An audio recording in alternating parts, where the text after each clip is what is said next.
माझं मनोगत व्यक्त करते। आणि इथं बोलण्याची इच्छा झाली त्याच्यामागं मामीचा आशीर्वाद आहे, कारण मामीनं नेहमी वाटायचं की पल्लवी तुम्ही खूप छान बोलता आणि तुम्ही बोलत जा, म्हणून मी आपल्यासमोर उभी आहे। काही माणसं मोठी असतात नेतृत्वानं, काही माणसं मोठी असतात कर्तृत्वानं, पण नेतृत्व आणि कर्तृत्व यांचा संगम म्हणजे आमची मामाश्री खूप हुशार। मी डी.एडला मला ॲडमिशन मिळालं पहिल्यांदा इस्लामपूरला, तर मामाने खूप प्रयत्न केले आणि मला फलटणमध्ये म्युच्युअल बदली करून घेतली आणि मी इथं फलटणमध्ये माझं डी.एड झालेलं आहे।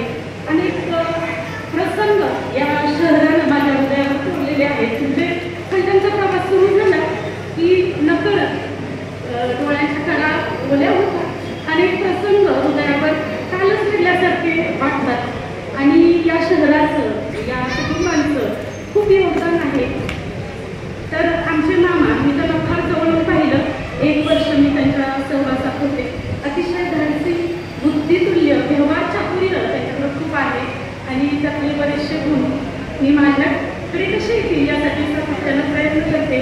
ते त्यांचं एक स्वरूप सगळ्यांनी पाहिलेलं आहे, धाडसी आहे, परंतु त्यापेक्षा ते प्रेमळ आहे, कारण कधीतरी मामांनी त्यांच्या मनाचा कप्पा माझ्या समोर उलगडलेला आहे आणि तेव्हा त्यांच्या पापण्या म्हणजे त्यांच्या अश्रू कुणीही पाहिले नसतील तरी फक्त मी आणि मामींनी पाहिलेले आहे।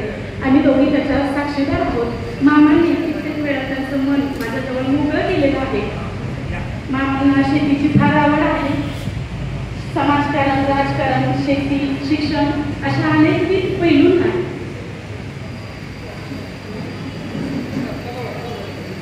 विविध पैलूंना त्यांनी त्यांच्या जीवनामध्ये स्पर्श केलेला आहे आणि तिथं त्यांनी स्वतःचं कर्तृत्व दाखवलेलं आहे। तुम्ही बोला बोला बोल।